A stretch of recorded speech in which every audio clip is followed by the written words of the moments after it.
If you've ever hiked solo in the Smokies, you know the woods can get quiet in a way that feels ancient, like the trees are listening. It was mid-October, early enough in the season that the trails weren't frozen, but late enough that most tourists had cleared out. I wanted a few days off-grid, no phone, no emails, no noise. Just me, my gear, and the trail. The first day went smooth. Crisp air, golden leaves underfoot, and a steady trail that curved along the ridgeline. I had no cell service and no plans other than to reach a small backcountry shelter I'd marked on my map. That night, the quiet settled like snow, just the soft crackle of the fire and an occasional owl. I fell asleep with a full belly and not a single worry. Day 2, though, that's when the woods started feeling off. It started with a whistle, far off, faint, but there. I was on a narrow ridge path when I heard it, 3 notes, rising slightly at the end. It didn't sound like a bird. Too clean, too deliberate. Human, definitely. I figured it was another hiker, maybe someone calling to their group. I paused, whistled the same 3 notes back, and waited. A few seconds passed. Then the same whistle echoed back. Same 3 notes, same pattern. I smiled, kept walking. It was kind of funny, like a little conversation. I even whistled again. 4 notes this time, a variation. Just messing around. And wouldn't you know it, 4 notes came back. Same tempo, same pitch. I laughed, kept moving. But a few miles later, when the trail curved and I dipped lower into a valley, I tried it again. Whistle. 5 notes this time. 5 notes came back. Now, you might be thinking, so what? Maybe someone else was just mimicking me for fun. That's what I thought too, until I realized something strange. I hadn't seen anyone all day. No footprints, no rustling through the trees. And the weirdest part? The echo always came from a slightly different direction. Uphill, then behind, then off to the right, like it was following me. I stopped whistling after that, but the woods didn't stop. Every so often, when the wind died and the leaves went still, I'd hear it again. Whistle. Short, imitative, always matching what I had last done, like it had remembered. By late afternoon, my nerves were fried. I cut off the trail and made for a secondary path I remembered from the map, one that led to a more traffic shelter. I wanted people, noise, anything, and that's when I met him. A man, maybe mid-30s, crouched at the base of a pine tree, backpack, boots, survival gear. The real deal. He looked rough, like he hadn't slept in days. I gave him a casual nod and asked if he was okay. He didn't nod back. He just asked me, straight-faced, "You heard it too, haven't you?" And just like that, my stomach turned. He said it started 3 days ago. He'd been solo like me, hiking a loop when he heard the whistles. Thought it was a ranger at first, but it kept happening, always the same whistle pattern he used. Always from just out of sight. He said it never got closer, but it never left either. Just stayed nearby, listening, mimicking. I asked him what he thought it was. Person? Some creepy camper messing around? He looked at me dead in the eye and said, "I thought that too, until last night, when I realized I hadn't made a sound in hours, and it still whistled first." We decided to hike out together. Strength in numbers, right? That night, we made camp a few miles down, near a stream. We didn't build a fire. Too exposed, he said. As we sat in the dark, I asked him if he'd ever whistled with someone else. At the same time, he paused, said no. He'd always been alone when it mimicked him. So I had a stupid idea. "Let's try it together," I said. "1 whistle, see what it does." So we did. 3 notes, in unison, crisp, clear, and then silence. Nothing echoed back. No response, just the wind through the trees. We both sat still for a long time. I tried to laugh it off. Maybe we'd broken its rhythm or confused it, but he didn't laugh. He looked shaken, really shaken, like something about that silence scared him more than any sound could. And I didn't get it, not until later. That night, I woke up just past 3 a.m., pitch dark, and the quiet was different, thick, heavy. I sat up in my sleeping bag, and then I heard it, whistle. 3 notes, But this time it wasn't far off. It was close, right outside the tent. I didn't breathe, didn't move, just stared into the dark. And then another whistle, same pattern, but this time from the other side of the tent. I reached for my flashlight, and then nothing. The next thing I knew, it was morning. The man was gone. No sign of a struggle, no footprints, just the trees, and the trail, and the faint sound of a whistle, far up the ridge, mocking me with 3 perfect notes.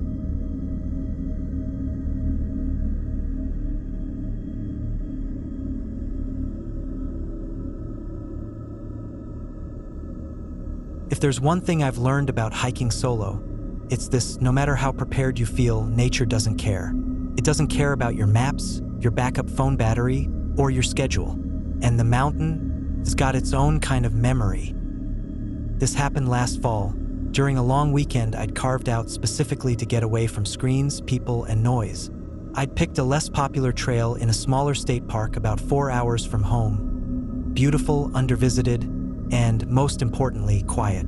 The ranger station was still closed when I pulled in that morning, but the clipboard-style trail register was posted on a wooden post near the map kiosk, just like always. I signed my full name, the date, intended route, and my estimated return time, standard stuff for anyone hiking deeper into the hills. It was a 12-mile loop that led up through a hardwood ridge and around to an old fire tower, then down through a mossy ravine trail. I had plenty of daylight and had trained for it, just me, my day pack, and a thermos of 2-strong coffee. The first few miles were lovely. The air was that crisp apple kind of cool, and the sun filtered through gold leaves like it knew how to be cinematic. I saw a few deer, no people. The trail markers were mostly painted blazes on trees, white and spaced every few yards. Then, about halfway up the ridge, maybe around mile 5, I noticed something odd. Nailed into a pine just off the trail was a small, thin wooden plaque. Looked handmade, not official park signage, but not trash either. Just a clean-cut piece of wood nailed into the bark. What caught my eye, though, was the carving. It was my full name, first and last. Below it, scratched in with something sharp, that day's date. I stared at it longer than I care to admit. At first, I thought maybe it was a coincidence. Maybe someone else had the same name. Or maybe, I don't know, some friend had pulled off the world's creepiest prank. But the further I stood there, the colder I felt. Because I hadn't told anyone where I was going. Not really. No texts, no Instagram posts. Just that trail register.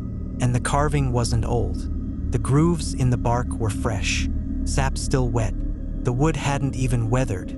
I took a picture and kept moving. I told myself I was being paranoid, that it was probably just a weird art project or maybe a misplaced memorial someone thought was meaningful.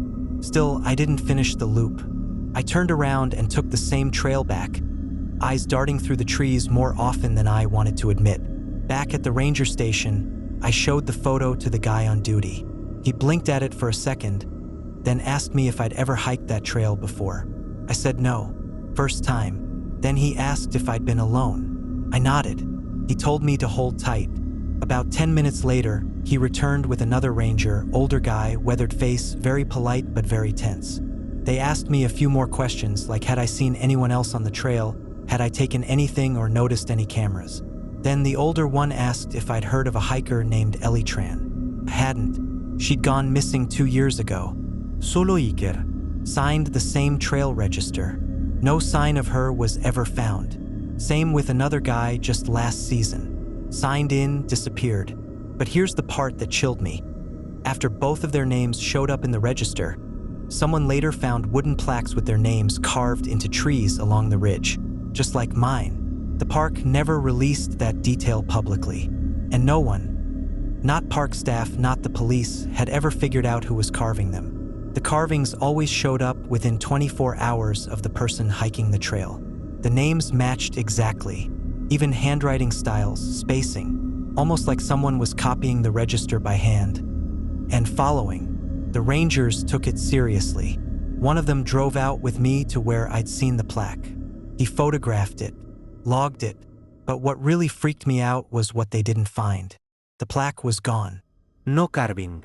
No nail, just a scar on the bark where it had been. I left the park that day with the strangest mix of fear and relief.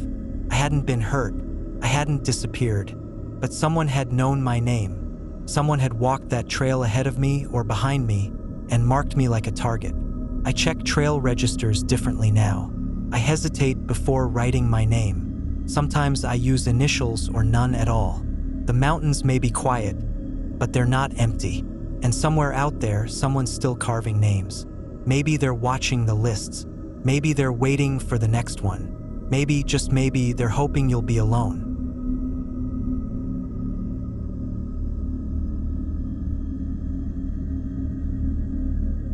If you're drawn to tales like these, consider subscribing to Spectral for more chilling entries waiting to be uncovered. And if you have your own haunting story that you'd like featured in an upcoming compilation, we'd love to hear it. Just email us at spectralentries@gmail.com. Now, let's get back to the video.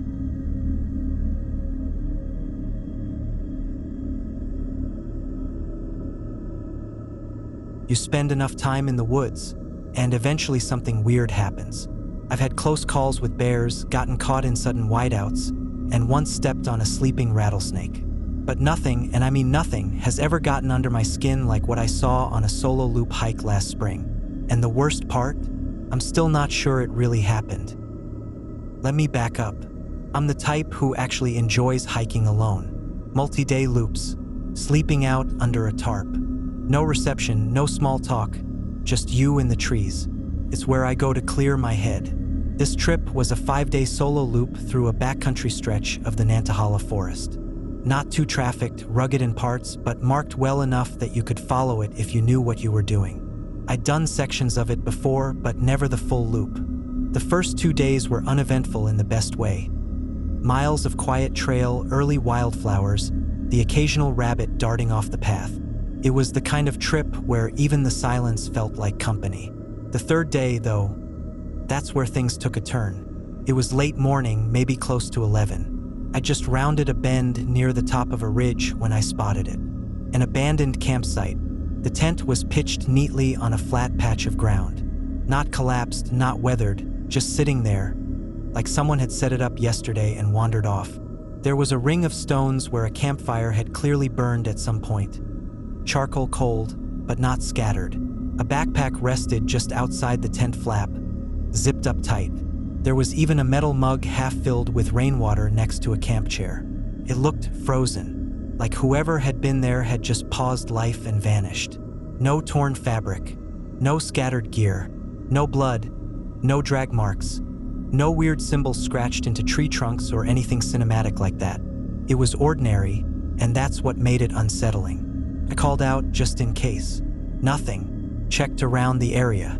No footprints beyond what the camper themselves might have left. No trail leading away.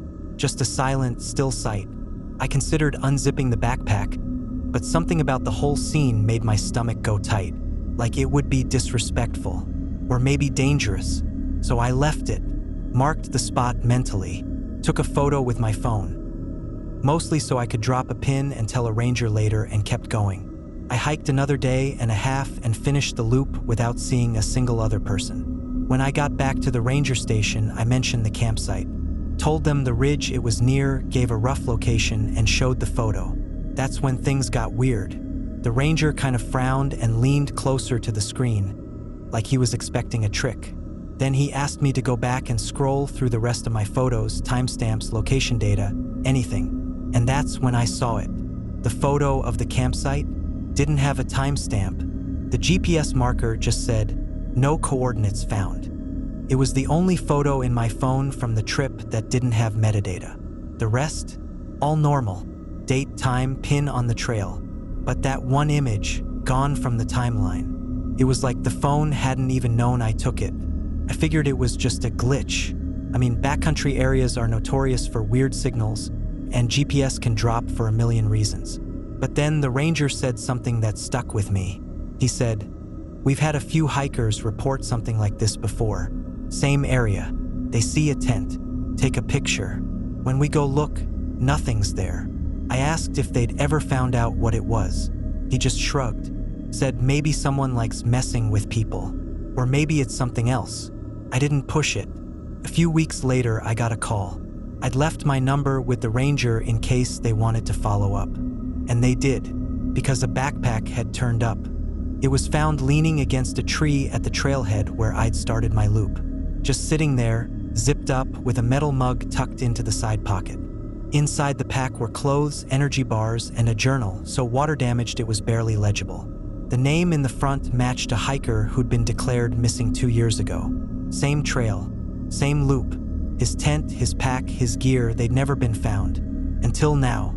I looked back at the photo I'd taken. Tried zooming in, squinting. The tent looked too clean, too new.